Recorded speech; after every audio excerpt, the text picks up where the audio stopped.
రాజమండ్రి నగరంకి విచ్చేసిన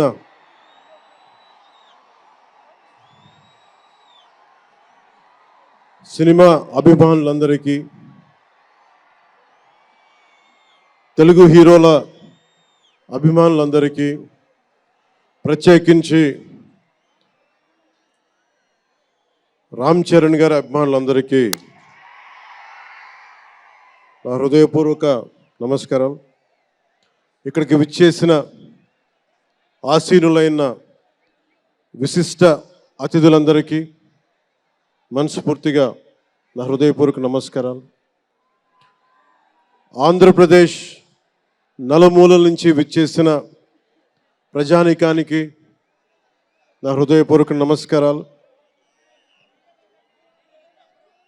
దీనిని ప్రసార మాధ్యమాల్లో చూస్తున్న ఆశేష ప్రజానీకానికి కూడా నా హృదయపూర్వక నమస్కారాలు.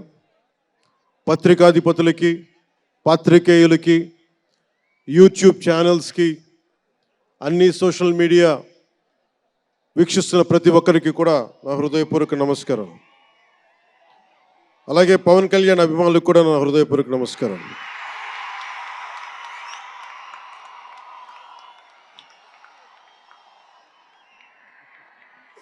ఎలా చెప్పాలో నాకు తెలియదు.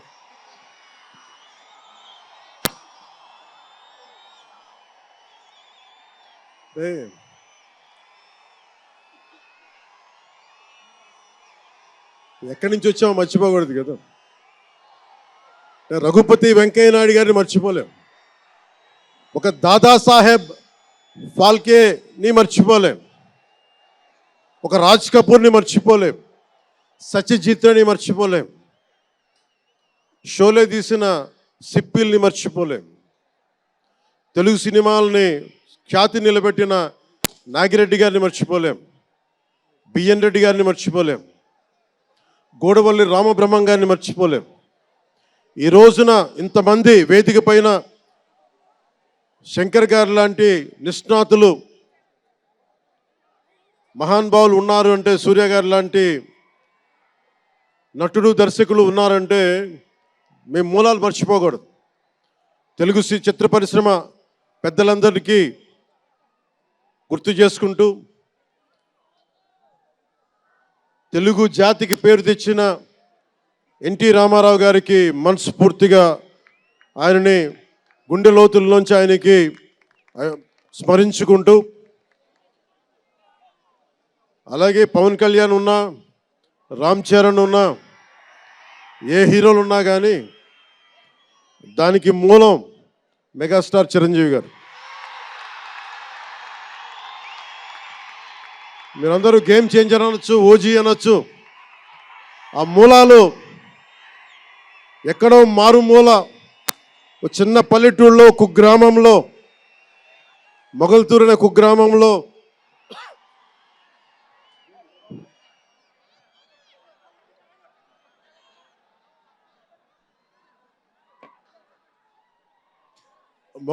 కుగ్రామంలో చదువుతూ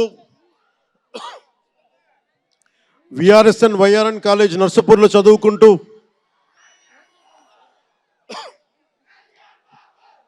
ఇవన్నీ ఇలాంటిదే మీరు అనాలంటే ఆద్యుడు ఆయనే. మీరు ఈరోజు కళ్యాణ్ బాబు అనండి, ఓజీ అనండి, డిప్యూటీ సీఎం అనండి, ఏదన్నా ఆయనే ఆద్యులు. నేను మూలాలు మర్చిపోను. నేను ఎప్పుడు రఘుపతి వెంకయ్య నాయుడు గారిని మర్చిపోం, దాదాసాహెబ్ ఫాల్కే అవార్డు గ్రహీతను దాదాసాహెబ్ ఫాల్కే గారిని మర్చిపోం. మూలాలు మనం ఎప్పుడు మర్చిపోం. అలాగే మేమందరం రామారావు గారిని మర్చిపోలేం. ఇంతమంది తెలుగు చిత్ర పరిశ్రమ ఇక్కడ కదిలింది, వచ్చింది అంటే దాని స్ఫూర్తి ఒక అక్కినేని నాగేశ్వరరావు గారు, రామారావు గారు, ఘట్టమనేని కృష్ణ గారు, ఒక శోభన్ బాబు గారు, ఎంతోమంది నిష్ణాతులు పెద్దలు తెలుగు చిత్ర పరిశ్రమ కోసం శక్తియుక్తులు ధారపోసిన వారు. వారందరికీ మనస్ఫూర్తిగా హృదయం నుంచి ఒక నటుడిగానే కాదు, ఆంధ్రప్రదేశ్ డిప్యూటీ సీఎంగా కూడా మనస్ఫూర్తిగా వారికి నమస్కారాలు తెలియజేసుకుంటా ఉన్నాను.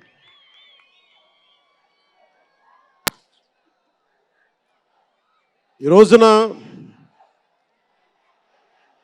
ఈ వేదికకి ఇంత బలంగా తెలుగు చిత్ర ఒక ఫిలిం ఓపెనింగ్ ఇక్కడ ఒక సినిమా ఫంక్షన్ ఇక్కడ చేసుకోగలిగామంటే కూటమి ప్రభుత్వం అనుభవజ్ఞుడైన నాయకులు శ్రీ నారా చంద్రబాబు నాయుడు గారు, గౌరవ ముఖ్యమంత్రి శ్రీ నారా చంద్రబాబు నాయుడు గారు, ఆయన ఆశీస్సులు, ఆయన సహకారం, ఆయన నిరంతర మద్దతు ఈ రోజున ఇక్కడ ఇంత అద్భుతమైన సభ జరుపుకోగలుగుతున్నామంటే గౌరవ ముఖ్యమంత్రి గారికి ప్రత్యేకించి రాజమండ్రి హృదయం నుంచి ఆయనకి నా కృతజ్ఞతలు తెలుపుకుంటా ఉన్నాను.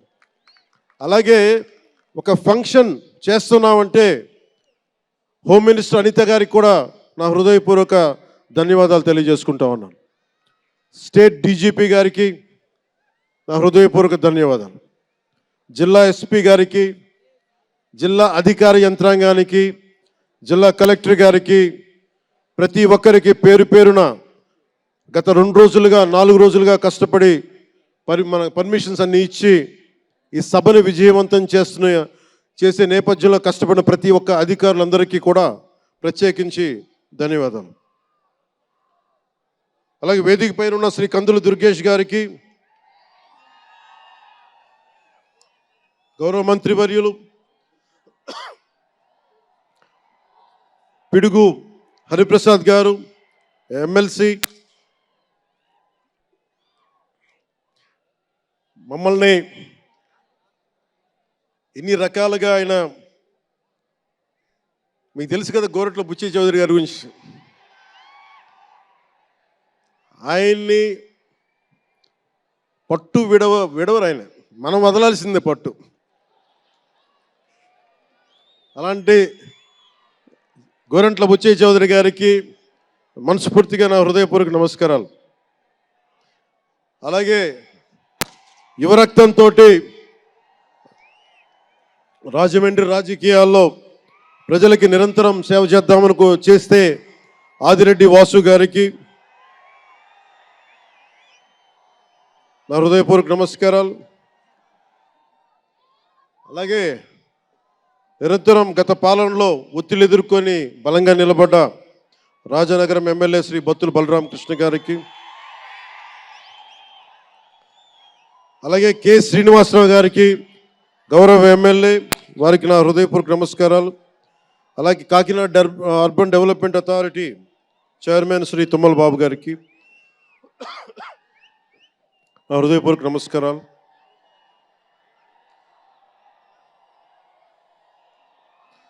అలాగే నటులు శ్రీకాంత్ గారికి, పృథ్వీ గారికి, నవీన్ చంద్ర గారికి, ఇదేంటి రచ్చ రవి,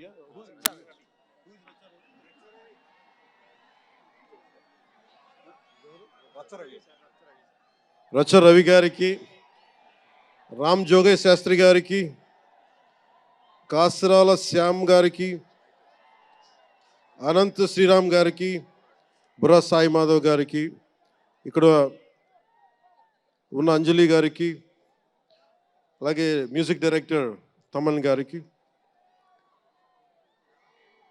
నాకు చాలా తక్కువ సినిమాలు నేను థియేటర్కి వెళ్ళేవాడిని. మన శంకర్ గారు తీసిన సినిమా చెన్నైలో, తమిళ్లో జెంటిల్మెన్ సినిమా, నేను టికెట్ కొనుక్కొని థియేటర్కి వెళ్ళి, ఆ రోజు నేను ఇంకా యాక్టర్ కూడా అవుతాను, అసలు రాజకీయాలు పక్కన పెట్టి యాక్టర్ అవుతానో లేదో అనే ఆలోచనలో ఉన్నప్పుడు ఆయన సినిమాని నేను కూడా టికెట్ కొనుక్కొని బ్లాక్లో ఆయన సినిమాకి వెళ్ళాను, శంకర్ గారి జెంటిల్మెన్ సినిమాకి. అలాగే ప్రేమికుడికి కూడా ఎవరు లేక తోడుకి మా అమ్మమ్మని తీసుకెళ్ళాను ప్రేమికుడి సినిమాకి. ప్రేమికుడి సినిమా అమ్మ என்ன சொல்லுவாங்க పార్టీயோட పోయిటానే. అంటే అలాంటి అందరినీ, అన్ని వయసుల వాళ్ళని కూడా ఆకట్టుకునే సినిమా, ఎంటర్టైన్మెంట్తో పాటు ఒక సోషల్ మెసేజ్ ఉన్న సినిమాలు ఆయనవి. అలాంటి మంచి సినిమాలు భారతదేశంలో ఈ రోజున చరణ్ గారు కానీ, రాజమౌళి గారు కానీ, జూనియర్ ఎన్టీఆర్ కానీ వీరందరూ విఖ్యాతిగా మన ప్రపంచ వ్యాప్తి ఖ్యాతి ఉన్న ఉన్న రావటం అనేది దానికి ఆద్యులు కొద్దిమంది డైరెక్టర్స్ ఉన్నారు, ముఖ్యంగా దక్షిణాది నుంచి. దాంట్లో చాలా కీలకమైన వ్యక్తి శంకర్ గారు.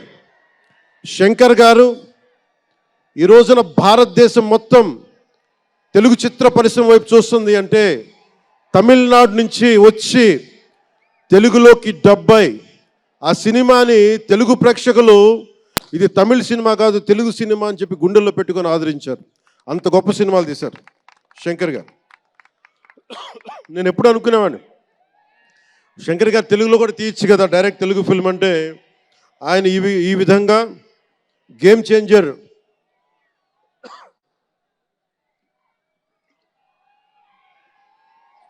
చేంజర్ సినిమాని పూర్తిగా తెలుగులో తీసి మిగతా భాషల్లో డబ్ చేసే క్రమంలో రిలీజ్ చేస్తుంది. మనస్ఫూర్తిగా వారికి నా ధన్యవాదాలు. అలాగే దిల్ రాజు గారు, నేను తొలి ప్రేమ సినిమా అప్పుడు ఆయన డిస్ట్రిబ్యూటర్. అంటే ఏదో ఒక చిన్న పోస్టర్ చూసి ఎక్కడో ఒక మాటిని ఈ సినిమా చాలా సూపర్ డూపర్ హిట్ అవుతుంది ఒక నమ్మకంతో పాపం ఆయన అడ్వాన్స్ ఇచ్చారు. అలా స్టార్ట్ అయిన వ్యక్తి. మేము వకీల్ సాబ్ నా నిర్మాత కూడా అయినా. ఎలాంటి నిర్మాత అంటే నేను బాగా కష్టాల్లో ఉన్నప్పుడు డబ్బులు లేవు నా దగ్గర, పేరు ఉంది కానీ డబ్బులు లేవు, మార్కెట్ ఉందో లేదో తెలియదు. అలాంటి పరిస్థితుల్లో వచ్చి వకీల్ సాబ్ అనే సినిమా నాతో తీసి ఈరోజు జనసేన పార్టీ నడపడానికి ఇంధనంగా పనిచేస్తుంది వకీల్ సాబ్ సినిమా. దాని నిర్మాత దిల్ రాజు గారు. సో మనస్ఫూర్తిగా వారికి నా ధన్యవాదాలు. అలాగే రామ్ చరణ్,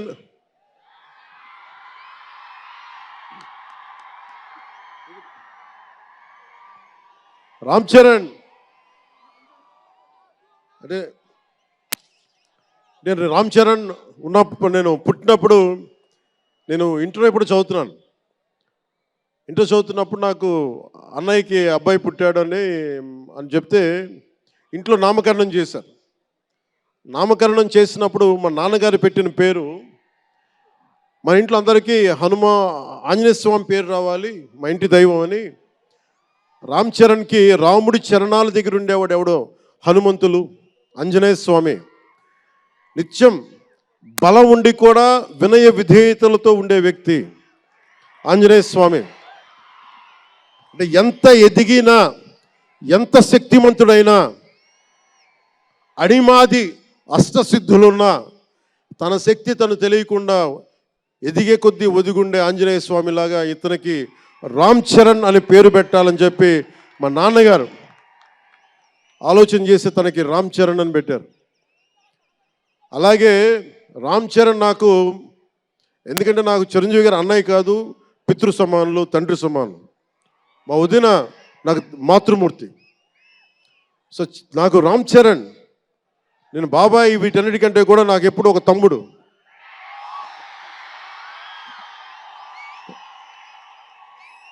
చిన్నప్పుడు బాగా ఏడిపించేవాడిని, నేను ఇంకా బద్ధకంగా ఉండేవాడిని. అంటే కరెక్ట్గా చెప్పాలంటే నేను తమ్ముడు సినిమాలో నా క్యారెక్టర్ లాగా ఉంటే రామ్ చరణ్ 7 ఏళ్ల వయసు, నా రెండో కొడుకు అంత వయసు ఉండేది. ఇప్పుడు ఆ వయసులో తెల్లవారుజామున చలిలో హార్స్ రైడింగ్ నేర్చుకోవడానికి మొత్తం ఆ హెల్మెట్తో పాటు అన్నీ పెట్టుకొని షూస్ అన్నీ సర్దుకొని రాత్రే నేను సోఫాలో పడుకొని ఉంటే వచ్చి పాపం నన్ను లేపి, ఇంకా నేను పడుకునేవాడిని, తను రెడీ అయిపోయి నన్ను లేపి ఒకసారి నేను దింపాల్సి వచ్చేది. ఇష్టంతో కాదు, తప్పక, లేదు తిడతారు ఇంట్లో. అంటే అంత క్రమశిక్షణతో ఉండేవాడు చిన్నప్పటి నుంచి. నాకు రామ్ చరణ్లో నచ్చింది ఏంటంటే ఇంత ప్రతిభా సమర్థత ఉందని ఎప్పుడు తెలియదు ఎవరికి కూడా. ఇంత శక్తి సమర్థత ఉంది ఈ వ్యక్తులు ఎప్పుడు మాకు తెలియలేదు. ఎప్పుడు ఇతను నేను డ్యాన్స్ చేయటం ఎప్పుడు చూడలేదు నా లైఫ్లో, సినిమాలో తప్ప. ఇంక సినిమాలో మాకు వ్యక్తిగత జీవితం నేను ఎప్పుడు చూడలే. అసలు మ్యూజిక్ వేస్తే కాలు కూడా ఆడించడు, కానీ అంత అద్భుతమైన డాన్సర్. అలాగే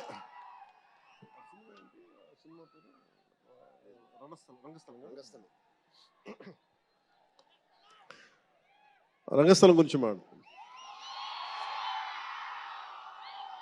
సుకుమార్ గారి డైరెక్షన్లో రంగస్థలం నాకు నటన చూసి ఇతనికి బెస్ట్ యాక్ట్ అవార్డు రావాలని మనస్ఫూర్తిగా అనిపించింది. అంటే అంత గొప్ప పెర్ఫార్మెన్స్ చేశాడు. భవిష్యత్తులో ఇతను ఉత్తమ నటుడు కూడా కావాలి, ఉత్తమ నటుడు అవార్డు అందుకోవాలి. ఎందుకంటే తనకి ఇక్కడ పెరగల, ఆంధ్రాలో పెరగల, కీలకమైన సంవత్సరాలన్నీ తమిళనాడులో పెరిగాడు, కొంత హైదరాబాద్లో తెలంగాణలో పెరిగాడు. ఇక్కడ గోదావరి జిల్లాల తాలూకు భావాలు, కల్చరు ప్రత్యక్షంగా ఎప్పుడు చూడాల. అవన్నీ తెలియకుండా ఆ క్యారెక్టర్లో ఇమిడిపోయి కొన్ని తరాలుగా గోదావరి తీర ప్రాంతంలో పుట్టిన వ్యక్తిగత యాక్ట్ చేసిన విధానం చూస్తే నాకు అమితంగా నాకు నచ్చింది. అంటే అంత గొప్ప నటుడు ఉన్నాడు. చిరంజీవి గారు వారసుడు అలా కాకపోతే ఇంకెలా ఉంటాడు. చిరంజీవి గారికి తగ్గ వారసుడు. తండ్రి మెగాస్టార్ అయితే కొడుకు ఏమవుతాడు? గ్లోబల్ స్టార్ అవుతాడు.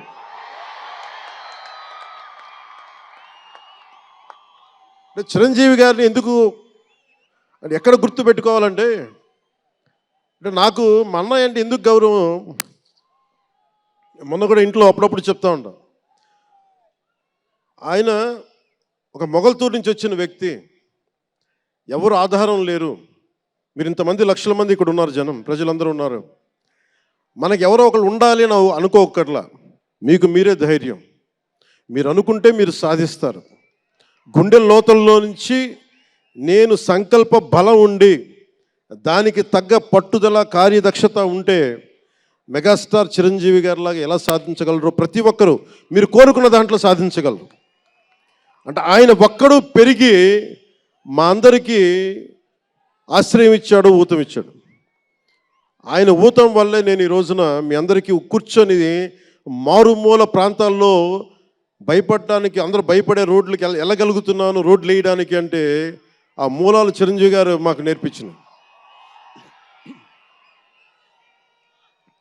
అంటే ఇది ఎందుకు చెప్తున్నానంటే, నేను చిరంజీవి గారిని ఎంత కష్టపడేవారు ఆయన కష్టపడి బయటికి వచ్చి ఇంటికి వస్తే నేను అర్ధరాత్రి పూట వెయిట్ చేసేవాడిని అక్కడ సోఫాలో పడుకునే హాల్లో.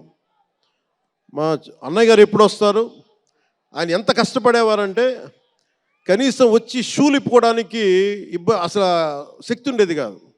అలిసి సొలిసి ఒళ్ళు కుమిలిపోయి, అంటే ఏమంటుందని అసలు కందిపోయి దెబ్బలు తిని, ఎందుకంటే అప్పుడు సేఫ్టీ మెకానిజం లేదు.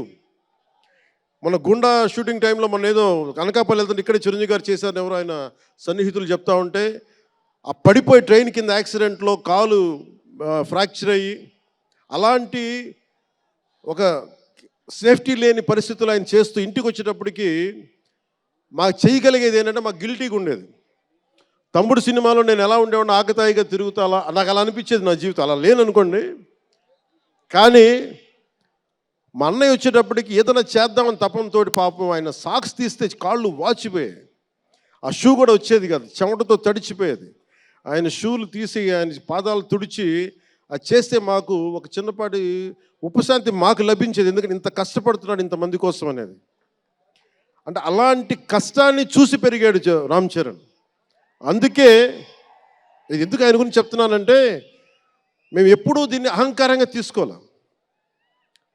మెగా అభిమానులు ఇలాంటి పదాలు మేము ఎందుకు మాట్లాడమంటే, ఇక్కడ అందరి హీరోల అభిమానులు ఉన్నారు. జూనియర్ ఎన్టీ, మీరు అందరు సినిమాలు చూస్తారు. రామ్ చరణ్ ఒక సినిమాని ఎక్కువ ఇంకొక హీరోని ఇష్టపడచ్చు, ఒక హీరోని ఎక్కువ ఇష్టపడచ్చు. జూనియర్ ఎన్టీఆర్ గారిని ఇష్టపడతారు, అల్లు అర్జున్ గారిని ఇష్టపడతారు, అలాగే ఒక ప్రభాస్ గారిని ఇష్టపడతారు. ఇంకా హీరోస్ పేర్లు అందరూ చెప్పు ఒకసారి, మర్చిపోయి. ఘట్టంనేని మహేష్ గారిని ఇష్టపడతారు. అంటే నేను ఎందుకు అందరి హీరోల, క్షమించాలి, అందరి హీరోల అభిమానులని పేరు పేరున నేను సమయం తక్కువ ఎక్కువ మంచి అందరి హీరోలు పేరు పేరున చెప్తున్నాను. చిన్న చిత్తగా అట్లని చెప్పట్లా. ఎవరైనా సరే, ఏ స్థాయి హీరోలైనా సరే వారు ప్రత్యేకించి అభిమానులు ఉంటారు. నాని గారు ఉన్నారు, ఆయనకి ప్రత్యేకించి మా ఇంట్లో చాలామంది అభిమానులు ఉన్నారు. మా సిస్టర్ చాలా నచ్చుతారు మా చెల్లికి నాని గారి సినిమాలు.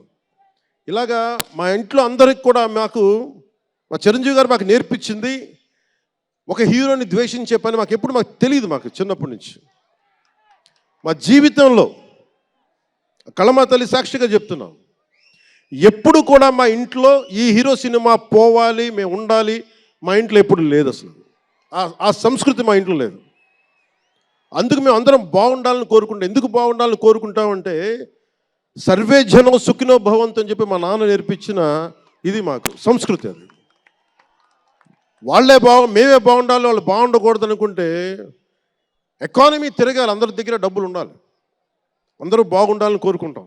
అలాంటి పరిస్థితుల్లో అలాంటి వాతావరణంలో పెరిగాం. రామ్ చరణ్ అలాంటి వాతావరణంలో పెరిగిన వ్యక్తి. నాకు చాలా గర్వంగా ఉంటుంది, చాలా ఆనందంగా ఉంటుంది. అతని హార్స్ రైడింగ్ చూస్తే మటుకు నాకు చాలా అసూయ వస్తుంది. నాకు చాలా తక్కువ సందర్భాల్లో నాకు అసూయ వస్తాయి.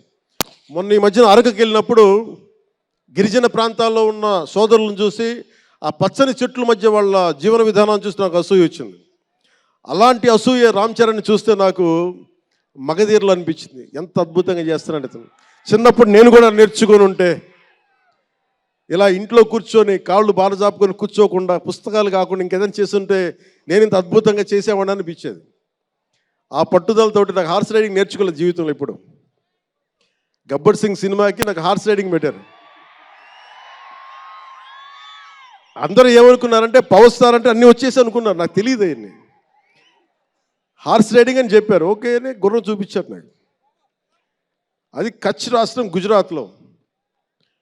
గుర్రం దగ్గరికి వెళ్ళా, సార్ ఏం లేదు దౌడు తీసుకుంటే గ్యాలప్ మీద వచ్చేయాలంటే ఓకే షూర్ అన్నాను, డెఫినెట్గా వచ్చేస్తానన్నా. కింద పడితే ఏమవుతానో నాకు తెలియదు. సార్ నాకు ఒకటే తెలుసు, తెగింపు తెలుసు. గుర్రం దగ్గరికి వెళ్ళి చెప్పా, దానికి చెవిలో చెప్పాను, నాకు హార్స్ రైడింగ్ రాదు. వీళ్ళందరూ నన్ను ఎక్స్పెక్ట్ చేస్తారు నేను చాలా గొప్ప హార్స్ రైడర్ అని. అంటే హీరో అంటే అన్నీ తెలియాలని అనుకుంటారు. నాకు తెలియదు హార్స్ రైడింగ్. దానికి ఒక పంచదార ముక్కను చిన్న క్యారెట్ పెట్టాడు, జాగ్రత్తగా తీసుకెళ్ళి నాకు వదిలేవా అన్నాను. పాపం ఆ గుర్రం అది నన్ను ఎంత అద్భుతంగా తీసుకెళ్ళిందంటే అది మీరు చూసారు ఆ సీన్లో. నేను అందరినీ మోసం చేశాను ఆ సినిమాలో. హార్స్ రైడింగ్ రాకుండా సినిమా వరకే హార్స్ రైడింగ్ వచ్చినాయి కదా. అలాంటి అంటే నాకు ఇది మాకేంటంటే మాకు సినిమాల్లో చూసినవన్నీ నాలాగా కాకుండా అన్నీ చాలా సుశిక్షితమైన ఒక నేర్చుకున్న వ్యక్తి ఇతను రామ్ చరణ్. ఒక డ్యాన్స్ కానీ ఎక్కడో ఇంగ్లాండ్కి వెళ్ళి అక్కడ డ్యాన్స్ ఇన్స్టిట్యూషన్స్లో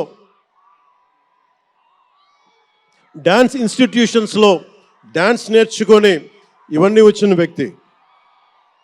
అలాగే ఈ సినిమా ప్రత్యేకించి చాలా సోషల్ మెసేజ్ ఉన్న సినిమా నాకు అర్థమవుతోంది. పొద్దున్నే ట్రైలర్ చూశాను, గేమ్ చేంజర్ ట్రైలర్. చాలా అద్భుతంగా ఉంది, చాలా బాగా ఆడుతుంది అని చెప్పి మనస్ఫూర్తిగా అందరికీ అభినందనలు తెలియజేసుకుంటూ, ప్రత్యేకించి శంకర్ గారికి నాకు మనస్ఫూర్తిగా అభినందనలు తెలియజేసుకుంటూ, అలాగే తెలుగు చిత్ర పరిశ్రమకు సంబంధించినంత వరకు ఇది ఓజీ గురించి చెప్తాను, లాస్ట్లో చెప్తాను. నేను ఓజీ తర్వాత అంటే మీరు వదలట్లా. మన ముందున్న సినిమా గేమ్ చేంజర్ని బాగా చూడండి. ఎందుకంటే ఈ ఫంక్షన్ ప్రత్యేకించి ఈ మధ్యకాలంలో ఉన్న ఒత్తిడి తెలుసు మీకు. ఒక పబ్లిక్ ఫంక్షన్ అంటే ఎలాంటి ఒత్తిడి ఉంటుందో మీ అందరికీ తెలుసు. నేను చాలా ఆలోచించాను ఈ సమయంలో పెట్టాలా లేదా అంటే. సినిమా అనేది 10 మందికి తెలియచేయాలి. దిల్ రాజు గారు లాంటి వాళ్ళు 3 సంవత్సరాలు తీశారు సినిమా. 3 సంవత్సరాలు తీసింది వాళ్ళకి దొరికేది దొరికితే ఒక 10 రోజులు. బడ్జెట్లు ఎక్కువైపోయినాయి. అలాంటి వాటికి మేము చేయగలిగేది ఎక్కువ మందికి తెలియజేసేలాగా ఇది part and parcel of cinema.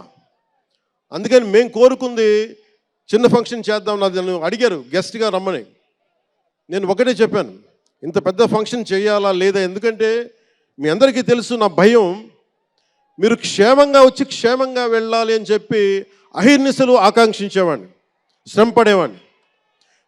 మీకు చిన్న దెబ్బ తగిలితే నా గుండె గాయం అవుద్ది. అందుకని నేను ఎప్పుడు సినిమా ఫంక్షన్ నేను చేసుకోవడానికి ఇబ్బంది నాకు. ఇందాక కూడా వచ్చినప్పుడు చాలా టెన్షన్తో ఉన్నా, ఎవరికైనా దెబ్బలు తగులుతాయి, ఏదైనా అయిపోద్దా అని భయం ఉంది. మనస్ఫూర్తిగా మీ అందరికీ చేతులెత్తి నమస్కరిస్తున్నా, మీరు క్షేమంగా ఇంటికి వెళ్ళాలి. ఎందుకంటే మీ తల్లిదండ్రులు, మీరు ఒక సాయంత్రం ఆనందం కోసం వచ్చింది, దీన్ని విషాదం కాకూడదు. అందుకని మనస్ఫూర్తిగా సినిమాని సినిమాగానే చూడండి. కింద పడిపోయి మీద పడిపోయి తొక్కిసలాడుతూ హీరోలను చూడడం కంటే కూడా మీరు దూరం నుంచే ఇబ్బంది పడకుండా మీరు క్షేమంగా ఉండాలి, అందరూ క్షేమంగా ఉండాలి మనస్ఫూర్తిగా కోరుకుంటా ఉన్నాం. అలాగే అడగగానే టికెట్ రేట్స్ ఎందుకు పెంచాలి,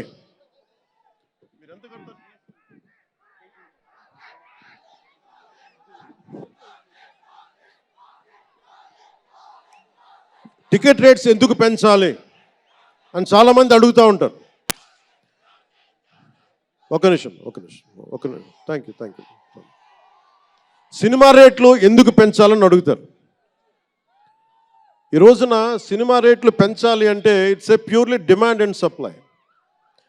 నాకు శంకర్ గారి సినిమా నేనే బ్లాక్లో కొనుక్కొని చూశాను చెన్నైలో. అది నా సరదా. అది అంటే నాకు ఇచ్చిన డబ్బులు నేను కొనుక్కొని చూశాను. ఇప్పుడు ఆ బ్లాక్లో వెళ్ళే డబ్బు ఎవరికో వెళ్ళిపోద్ది. అలా కాకుండా టికెట్ రేట్లు డిమాండ్ అండ్ సప్లై మీద ఉంటుంది. అలాంటి డబ్బులు పెరిగితే మీరు ఇష్టపడి మీ హీరోకో ఏదో ఇష్టమైన సినిమాకో మొదటి రోజే చూడాలనుకుంటారు. That's a demand. అందుకని ఎందుకు ఇంతంటే బడ్జెట్స్ పెరిగిపోయినాయి. తెలుగు సినిమా మొత్తం ప్రపంచపరంగా వెళ్తూ ఉన్నాయి. దీనికి డబ్బులు కావాలి అంటే పెట్టుబడులు కావాలి, మార్కెట్స్ పెరిగినాయి. అలాగే పెరిగిన ప్రతి రూపాయికి 18% జిఎస్టీ కడతాం. ప్రభుత్వానికి ట్యాక్స్ వస్తుంది. పెరిగిన ప్రతి రేటుకి ట్యాక్స్ వస్తుంది. ఇదేదో ఉట్టినా ఇవ్వట్లేదు ప్రభుత్వం. ప్రతి ఒక్కరికి ఏముంటుందంటే దీని ఒక ఫాల్స్ నెరేటివ్ ఉంది బయట. నా సినిమాకి టికెట్ రేట్లు పెంచకపోగా తగ్గించేశారు. భీమ్లా నాయక్కి ఇప్పుడు చాలామంది హీరోస్ అందరూ కూడా వాళ్ళెవరూ కూటమికి మద్దతు చెప్పలేదు, కానీ మేము ఎక్కడ వివక్ష చూపించాల. అందరూ బాగుండాలని కోరుకుంటాం. ఎందుకంటే చిత్ర పరిశ్రమకి మొన్న దిల్ రాజు గారు కూడా చెప్పారు, చిత్ర పరిశ్రమకి రాజకీయ రంగు పులమటానికి మాకు ఇష్టం లేదు. Though I belong to NDA, though I'm head of Janasena party, cinema should be treated as a separate entity. No politics should seep into cinema.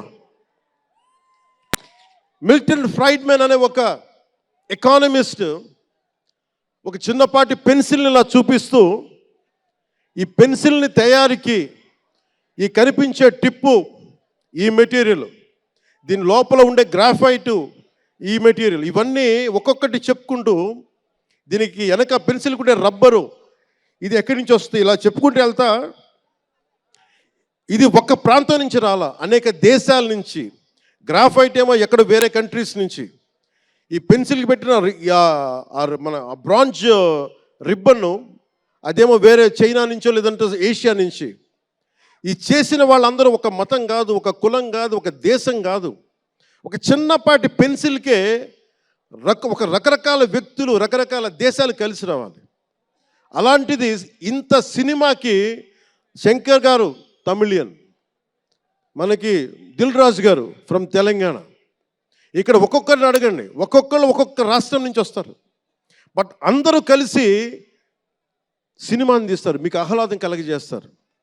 ఇప్పుడు మాకుంటుంది, నేను ఎప్పుడు కూడా నాకు ఇష్టం లేనిది సభావేదికగా ఒకటి శంకర్ గారికి కానీ, దిల్ రాజు గారికి కానీ, తెలుగు చిత్ర పరిశ్రమకు కానీ, భారతీయ చిత్ర పరిశ్రమకు కానీ ఒకటితే మనం నేర్చుకోవాలి. ఎప్పుడు మనం భారతీయ చిత్ర పరిశ్రమ అనేవాళ్ళం తప్ప లాస్ట్ 90s నుంచి టాలీవుడ్ అని, బాలీవుడ్, కాలీవుడ్, మాలీవుడ్. మనం ఎందుకు ఏప్ చేయాలి వీళ్ళని? Why do we have to ape Hollywood? మనం ఒకప్పుడు మాయాబజార్ లాంటి సినిమాలు తీసిన వాళ్ళం, మూకీలు తీసిన వాళ్ళం. చిత్ర పరిశ్రమ ఒక బెంగాల్లో పరివిడిల్లింది అక్కడ. సో మనం ఎందుకు వీళ్ళని ఫాలో అవ్వాలి? వాళ్ళు హాలీవుడ్ డిసిప్లైన్ ఫాలో అవ్వం, Hollywood method of film making follow అవ్వం, Hollywood method of skill development follow అవ్వం. కానీ ఆ వుడ్ను మటుకు తీసుకున్నాం, మాలీవుడ్. ఇది మటుకు మానాలి. ఎందుకంటే మనకు ఒక కాళిదాసు ఉన్నాడు, మహా కవులు, కళాకారులు గొప్ప గొప్ప కావ్యాలు రాశారు. సో మన జాతి తాలూకు ప్రాముఖ్యతని సినిమాలే చెప్పగలగాలి. అందుకని హాలీవుడ్ని అనుకరించడం మానేయాలి. మనదైన సత్తా, మనదైన కథ, మనదైన బలం మనం చూపించాలి విశ్వానికి. అది చూపించకపోతే ఏమవుద్దంటే, ఎక్కడ కూర్చొని ఇప్పుడు కాపీ చేద్దామంటే కుదరదు. You have to come with original stories. సహజమైన కథలతో పట్టుకురావాలి. ఆ విధంగా ఉండాలి అంటే ముందు చిత్ర పరిశ్రమలో కూడా చాలా డిసిప్లిన్ రావాలి. సినిమాలు తీసే వాళ్ళు మాట్లాడాలి చిత్ర పరిశ్రమ గురించి, సినిమాలు తీయని వాళ్ళు మాట్లాడకూడదు. సినిమాలు తీయకుండా రాజకీయాలు చేసేవాళ్ళు మాకు నచ్చం. అది ఎన్డీఏ తరపు నుంచి నేను చెప్తా ఉన్నాను. తెలుగు చిత్ర పరిశ్రమ గురించి మాట్లాడాలి అంటే సినిమాలు తీసి దానికి సాధక బాధలు అర్థం చేసుకున్న వాళ్ళే మాట్లాడాలి. మన తెలుగుదేశం, జనసేన, భారతీయ జనతా పార్టీ, ఎన్డీఏ ప్రభుత్వం, వారితోనే మాట్లాడతాం, వారితోనే గుర్తిస్తాం. అలాగే చాలాసార్లు సినిమా టికెట్ల కోసం హీరోలకి పనేంటి, హీరోలు ఎందుకు రావాలి, అది మాకు ఇష్టం లేదు. మహా అయితే నిర్మాతలు రండి, ఒక ట్రేడ్ బాడీ రండి, మీ యూనియన్ రండి, మేము అది ఇచ్చేస్తాం. అంతేగాని హీరోలు వచ్చి మాకు నమస్కారాలు పెట్టాలి,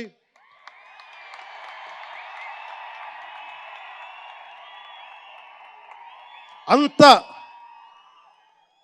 ఒక లో లెవెల్ వ్యక్తులం కాదు మేము. దీన్ని ఎక్కడి నుంచి నేర్చుకున్నాం? స్వర్గీయ నటరత్న ఎన్టీ రామారావు గారి దగ్గర నుంచి నేర్చుకున్నాం. మహానటుడు. ఆయనని ఎంతమంది విమర్శించినా, కోటా శ్రీనివాసరావు గారు విమర్శించినా, ఆయన ఎప్పుడన్నా యాక్ట్ చేస్తే ఆయనతో పాటు ఏం బ్రదర్ బాగున్నారు అని చెప్పి చాలా గుండెలు నిండుగా పలికే వ్యక్తి మహానుభావుడు ఎన్టీ రామారావు గారు. ఇంత తెలుగుదేశం పార్టీ ఎన్టీ రామారావు అన్నిసార్లు ముఖ్యమంత్రిగా ఉన్నప్పుడు కూడా ఎప్పుడు ఘట్టంనేని కృష్ణ గారు కాంగ్రెస్లో ఉండి కూడా కనిపిస్తే ఇద్దరు ఆప్యాయంగా మాట్లాడుకునేవాళ్ళు. ఎన్టీ రామారావు గారు ఎప్పుడు వివక్ష చూపించలా. ఇది చిత్ర పరిశ్రమ తాలూకు ఔన్నత్యం. ఇది అదే ఔన్నత్యాన్ని మేము కొనసాగిస్తున్నాం, అదే మేము కోరుకుంటా ఉన్నాం. అంతేగాని గతం ప్రభుత్వంలో లాగా మీరు అభిమానించే మెగాస్టార్ చిరంజీవి గారు వారిని కానీ, బాహుబలి ప్రభాస్ గారిని కానీ, మహేష్ గారిని ప్రిన్స్ మహేష్ అంటారు కదా, మహేష్ గారిని కానీ, ఇంకెవరు వెళ్ళినా కానీ మేము ఇవన్నీ ఎందుకు చేయట్లేదంటే, మాకు సినిమా పరిశ్రమ మీద గౌరవం ఉంది. నారా చంద్రబాబు నాయుడు గారు ఇప్పటికి 4వ ముఖ్యమంత్రి. ఆయన 3 సార్లు కానీ 4 సార్లుగా ముఖ్యమంత్రి ఉన్న ఈ సమయంలో ఎప్పుడు కూడా తెలుగు చిత్ర పరిశ్రమకి దోహదపడ్డారు తప్ప ఆయన ఎప్పుడు తెలుగు చిత్ర పరిశ్రమని ఇబ్బంది పెట్టలేదు. తిరిగి మేము సినిమాని గౌరవించే వాళ్ళం. ఇక్కడున్న చిత్ర పరిశ్రమ కోసం, సినిమాల కోసం పరితపించే కథల కోసం మనం వెనకాడతాం. మన కథలు కావాలి. సినిమా జీవితంలో లేని సినిమాల్లో వెతుక్కుంటాం. మనం జీవితంలో దొరకని న్యాయాన్ని సినిమాలో న్యాయం దొరికితే తృప్తి పడతాం. ఒక్కటి సినిమా తీస్తే ఎందుకు చూస్తాం మనం? శంకర్ గారి డైరెక్షన్లో అరే మన జీవితంలో మన ముఖ్యమంత్రి ఇలా ఉంటే బాగుంటుంది అనుకుంటాం. ఆ కథని, ఆ భావాన్ని సినిమాగా తెరకెక్కిస్తే అది బాగుంటుంది. ఒక శివాజీ సినిమా ఎదురు తిరిగితే ఎలా ఉంటుంది, ప్రత్యామ్నాయంగా రాజు చేస్తే ఎలా ఉంటుంది ఒక శివాజీ. ఇలాంటి సినిమాలన్నీ కూడా మనకి నిజ జీవితంలో జరగనివి. మనం ఒక అట్లీస్ట్ సినిమా ప్రపంచంలో చూస్తే ఒక తృప్తి ఉంటుంది. అలాగే ఇంతమంది యువత ముందుకొచ్చి ఎందుకు వస్తున్నారు అంటే ఒక మార్గదర్శకం సినిమాలు. ఒకసారి సినిమాలో కూడా చాలా మంచి విలువలు ఉంటాయి, కానీ ఆ విలువలు తీసుకోవచ్చు. కానీ మనం ఎలా ఉండాలంటే హంసలాగా పాలను తీసుకొని నీళ్ళు వదిలేయాలి. కానీ కొంతమంది నీళ్ళని పట్టుకుంటారు, మనం ఏం చేయలేము. సినిమా అన్నీ చూపిస్తుంది, మంచి చెడు రెండు చూపిస్తాయి. ఏది తీసుకోవాలి అనేది మీది. ఉదాహరణకి వకీల్ సాబ్లో ఒక సన్నివేశంలో హీరో దగ్గరికి వచ్చే డైలాగ్ వస్తుంది, ఆర్ యు వర్జిన్ అని చెప్పి ఒక స్త్రీ పాత్రధారిని అడుగుతారు. అది నా ఇండివిజువల్గా నేను చెప్పడానికి ఇబ్బంది అనిపించింది. నేను డైరెక్టర్ గారికి, దిల్ రాజు గారికి చెప్పాను, ఈ డైలాగ్ అయితే నేను చెప్పాను. కాబట్టి అబ్బాయిని అడుగుతాను, అమ్మాయిని నేను అడగనేమని చెప్పి. అంటే న్యాయం రెండు పక్షాలు ఉండాలి, ఒకళ్ళని ఇబ్బంది పెట్టడం నాకు ఇష్టం లేదు. ఇది సెన్సిబిలిటీస్ కూడా ఫిలిం టెక్నీషియన్స్ కానీ, డైరెక్టర్స్ కానీ, యాక్టర్స్ కానీ, ఎందుకంటే హీరోలు చాలా పెద్ద ప్రభావం, మీరు దర్శకులు చాలా పెద్ద ప్రభావం, నిర్మాతలు చాలా పెద్ద ప్రభావం చూపిస్తారు. మీరు కేవలం డబ్బులు సంపాదించడమే కాదు, మీరు కొన్ని విలువలు చెప్తారు. ఒక రామ్ చరణ్ కోసం కానీ, ఒక శంకర్ గారి కోసం కానీ, దిల్ రాజు గారి ప్రొడక్షన్ అంటే ఎందుకు ఇంతమంది వస్తారు, ఇన్ని లక్షల మంది ఎందుకు వస్తారంటే ఏదో ఒక కనెక్ట్ ఉంది, దానికి ఒక బంధం ఉంది, దానికి ఏదో ఎదురు చూస్తాం ఒక సినిమా ద్వారా. ఒక RRRకి ఎందుకు అంత పరిగెడతాం సినిమా చూడటానికి, ఏదో ఎదురు చూస్తాం మనం. సో బాధ్యత తెలుగు చిత్ర పరిశ్రమకు కూడా మీరు సమాజాన్ని ఇంకొంచెం వినోదంతో పాటు ఆలోచింపజేసే సినిమాలు ఇవి కూడా రావాలని మనస్ఫూర్తిగా నేను మీ నుంచి ఆశిస్తా ఉన్నాను. మీరు ఎలాంటి సినిమాలు తీసినా ప్రజలకి ఆమోదయోగ్యంగా ఉండే సినిమాలు, ప్రజలకు విలువ నేర్పించే సినిమాలు మరిన్ని రావాలని మనస్ఫూర్తిగా కోరుకుంటూ, ఈరోజు పెరిగిన రేట్లు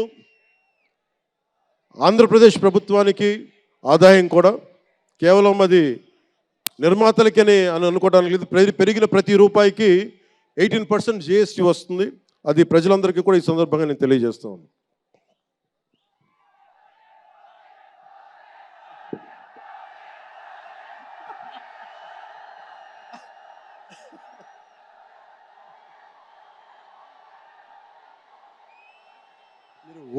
ఓజీ నా దుంప తెంపేస్తున్నారు. ఆయన మాట్లాడడం దాని గురించి వేరే మాట్లాడడం. డైరెక్టర్ ఇక్కడే ఉన్నారు, 3 సినిమాలు ఉన్నాయి. కాదు మీకు తెలుసు కదా నా ప్రేమ మీకోసం. ఓజీ సినిమా కంటే నా భవిష్యత్తు మీకు ముఖ్యం, నాకు ముఖ్యం మీ భవిష్యత్తు కోసం ఇలా ఉండిపోయాను. అందుకని ప్రత్యేకించి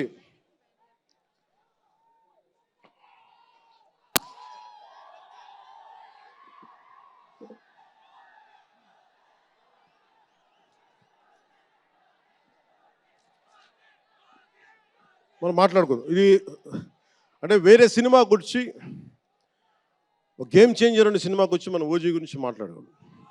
ఓజీ కోసం వచ్చినప్పుడు ఓజీ గురించి మాట్లాడాలి. అందుకని ప్రత్యేకించి ఆంధ్రప్రదేశ్ రాష్ట్ర ప్రభుత్వం తరపున గేమ్ చేంజర్ సినిమాకి, గేమ్ చేంజర్ దర్శకులు శంకర్ గారికి, గేమ్ చేంజర్ నిర్మాతలు దిల్ రాజు, లక్ష్మణ్, శిరీష్ గారికి, అలాగే గ్లోబల్ స్టార్, మెగాస్టార్ తనయులు రామ్ చరణ్ గారికి నా హృదయపూర్వక శుభాకాంక్షలు తెలియజేసుకుంటూ, ఇక్కడ ఉన్న మంత్రివర్గ సభ్యులకి, సహచర శాసనసభ్యులకు ప్రతి ఒక్కరికి నా హృదయపూర్వక నమస్కారాలు. అలాగే నా మిత్రుడు, నాకు సన్నిహిత మిత్రుడు SJ సూర్య, உங்க பத்தி சொல்லிட்டே இருந்தேன் சார், உங்க பத்தி சொல்லிட்டே இருந்தேன் தந்தி டிவியில், நீ எனக்கு எவ்வளோ பிடிக்குன்னு சொல்லிட்டே இருந்தேன். ఈయన ఏ మేరా జహా అని పాట పెడతానంటే మీరు అమ్మాయిలతో డ్యాన్స్ చేయాలి సార్ అంటాడు. నేను అంటాను దేశభక్తి చెప్పాలి. మా ఇద్దరు గొడవ అయింది. నేను చెప్పాను నువ్వేమనుకుంటా అవి చేస్తాను తప్ప నేను మటుకు ఏ మేరా జహాయే చేస్తాను, నేను అమ్మాయిలతో డ్యాన్స్ చేయనని చెప్పాను. చాలామంది చేశారు, ఎందుకంటే నేను బాగా చేయలేను తెలుసు నాకు. దానికి ఏదో కూర్చుని పాపం నా మాట, మా ఇద్దరికి అలా మంచి ఫ్రెండ్స్, స్నేహం మా ఇద్దరి మధ్య, గంటలు మాట్లాడుకుంటాం. ఈ మధ్య కుదరట్లేదు. సో గ్రేట్ యాక్టర్, మంచి దర్శకుడు కాదు, ఎక్స్ట్రాడినరీ డైరెక్టర్. నా కోపం ఏంటంటే డైరెక్షన్ వదిలేశాడు. ఎప్పుడు పైన విటిటా నీ direction, you are such a fantastic and fabulous director. And okay, that's fine. ఆయన డ్రీమ్ ఏంటంటే I want to be an actor అనేవాడు. ఇప్పుడు హీ ఫుల్ఫిల్, ఆయన సాధించుకున్నారు, అందరి మనసులు దోచుకున్న నటుడయ్యారు. మనస్ఫూర్తిగా వారికి నా అభినందనలు తెలియజేస్తా ఉన్నాను. అలాగే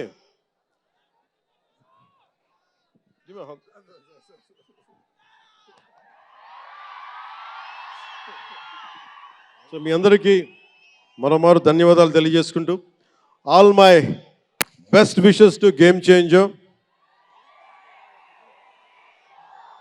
all my best wishes to Shankar ji, best wishes to Dil Raju గారు, my love, my best wishes to all the actors. కొత్త సంవత్సరంలో బాక్స్ ఆఫీస్ బద్దలైపోవాలి. నేను ఇలాంటి మాటలు మాట్లాడు, నా సినిమాకి నేను మాట్లాడను.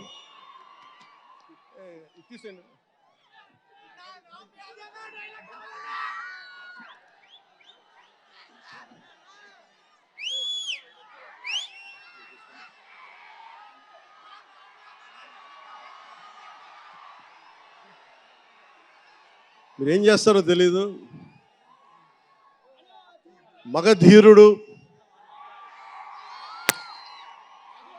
అల్లూరి సీతారామరాజుగా మొత్తం జీవించేశాడు. అందరి తోటి నటుల మీద అమితమైన ఇష్టం చూపించేవాడు. అందరికీ ఫ్రెండ్ రామ్ చరణ్, అందరి హీరోలకి చాలా గౌరవంగా ఉండేవాడు. సంవత్సరానికి 100 రోజులు మా నాన్న ఏ పేరు మీద ఏం తలుచుకొని పెట్టాడో తెలియదు, కానీ 100 రోజులు, సంవత్సరంలో 365 రోజులు, కనీసం 100 రోజులు అయ్యప్ప స్వామి మాల అంటాడు, ఆంజనేయ స్వామి మాల అంటాడు. ఎందుకురా చేస్తామంటాను అప్పుడప్పుడు. క్షమించాలి రామ్ చరణ్ గారు రే అంటున్నందుకు, పర్లేదు కదా.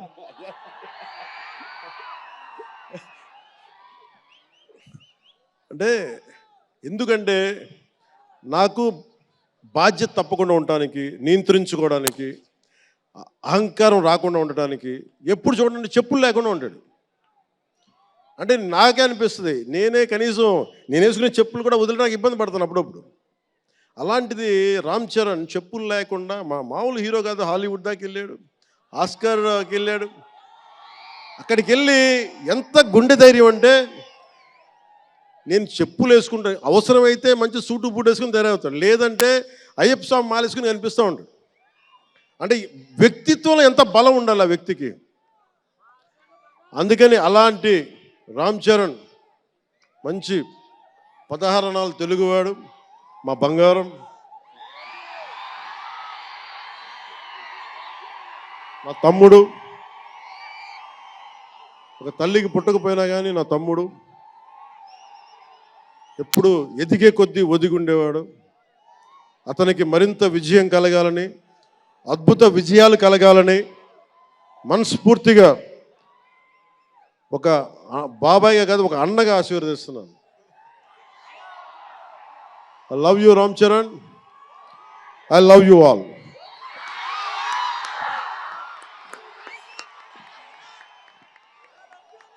నేను ఒకటే కోరుకుంటున్నా, యువత మీ అందరికీ మొన్న మాట్లాడుతూ ఉన్నా, మీ బైకుల్లో మీరు చేసే గోల్ ఉంటుంది చూసారా మీరు. నేను మొన్న మాట్లాడుతూ ఉన్నా, ఇప్పుడు ఈ ఫంక్షన్ లేదు, సినిమాలు లేవు, ఏం చేస్తారు చెప్పండి. ఉద్యోగాలు ఉపాధి కూడా కానీ టైం పడుద్ది. కనీసం సినిమాకి వెళ్ళి చొక్కా దించుకొని అరవకపోతే, బైకులు తీసుకొని అవి సైలెన్సర్ దాన్ని ఆ యాక్సిలేటర్ పెంచకపోతే ఆ ఎనర్జీ ఎటు వెళ్తుంది. అందుకే ఒకటే చెప్పాను, దిల్ రాజు గారికి చెప్తా ఉన్నా, మీరు తెలంగాణ ఫిల్మ్ ఫెడరేషన్ ప్రెసిడెంట్ కదా, మీరు ఆంధ్రప్రదేశ్ని చిన్న చూపు చూడకండి. అదొకటే నేను కోరుకుంటా ఉన్నా. నేను ఆ 2 కళ్ళు అని నేను నమ్మను, కానీ మీరు తెలుగు చిత్ర పరిశ్రమని అటు తెలంగాణలోను ఇటు ఆంధ్రాలోను 2 చోట్ల అద్భుతంగా ఉండాలని కోరుకుంటా ఉన్నాను. ముఖ్యంగా ఆంధ్రప్రదేశ్ యువతకి, మీరు ఇంతమంది యువతను చూస్తూ ఉన్నారు, వీళ్ళకి స్టంట్ స్కూల్స్ పెట్టండి. మా వాళ్ళు బైక్లు వేసుకొని తిరుగుతూ ఉంటారు, గోల్ చేస్తూ ఉంటారు. ఒక మంచి స్టంట్ స్కూల్ పెట్టండి. గోదావరి జిల్లాలోనూ, రాయలసీమలోనూ, మా కడపలోనూ ఎక్కడో చోట ఒక 2-3 స్టంట్ స్కూల్స్ పెట్టండి. మా వాళ్ళకి స్కిల్ డెవలప్మెంట్ ఇవ్వండి. మాకు ఒక స్క్రీన్ ప్లే ఎలా రాయాలో మా వాళ్ళకి చెప్పండి. ఒక రాజమౌళి గారు వచ్చి చెప్పమని చెప్పండి. త్రివిక్రమ్ గారిని వచ్చి క్లాసులు తీసుకోమని చెప్పండి మా వాళ్ళకి. ఒక తమన్ లాంటి మనకి మ్యూజిక్ దర్శకులు కానీ,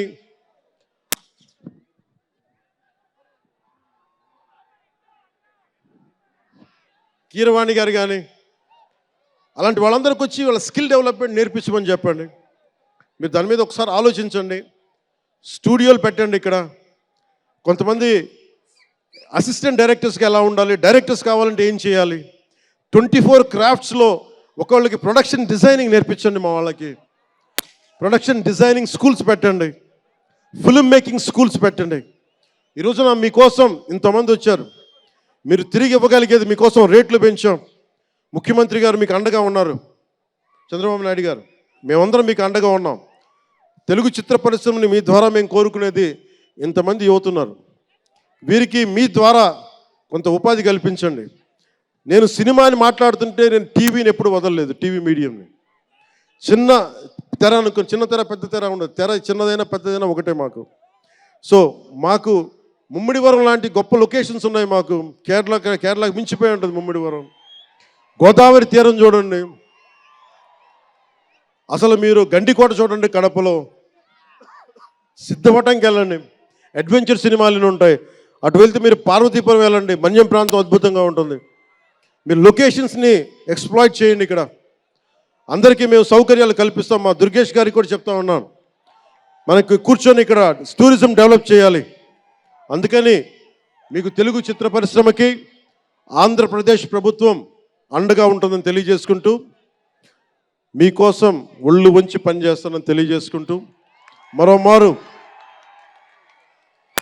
మనందరికీ ఇష్టమైన రామ్ చరణ్కి గుండెల నుండి శుభాకాంక్షలు తెలియజేసుకుంటూ, శంకర్ గారికి మరోమారు కృతజ్ఞతలు తెలియజేసుకుంటూ, దిల్ రాజు గారికి ఇద్దరికి అభినందనలు తెలియజేసుకుంటూ, నటీనట వర్గానికి ప్రతి ఒక్కరికి అందరికీ ధన్యవాదాలు తెలియజేసుకుంటూ, మీ అందరూ క్షేమంగా ఇంటికి వెళ్ళండి. ఇంట్లో అమ్మా నాన్నని అడిగానని చెప్పండి. నాకంటే వయసులో పెద్దవారైన ఎవరన్నా ఉంటే వారికి నా పాదాభివందనాలు తెలియజేయండి. మీరు 2 చేతులైతే దండం పెడుతున్నా, క్షేమంగా క్షేమంగా క్షేమంగా ఇంటికి వెళ్ళండి.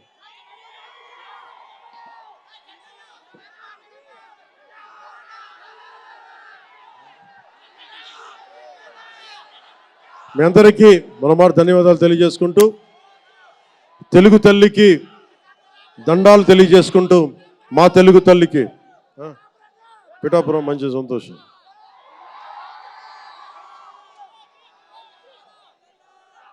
అలాగే మీ అందరికీ ధన్యవాదాలు తెలుపుకుంటూ, ఏ దేశం ఎగినా ఎందుకు కాలినా పొగడరాని తల్లి భూమి భారతిని. సభ ఆరంభంలో మాట్లాడలేకపోయాను.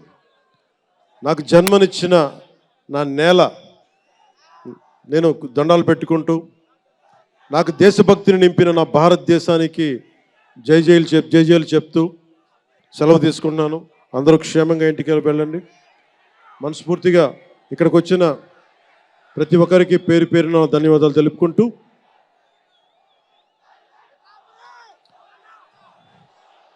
జై ఆంధ్ర, జై భారత్, జై హింద్.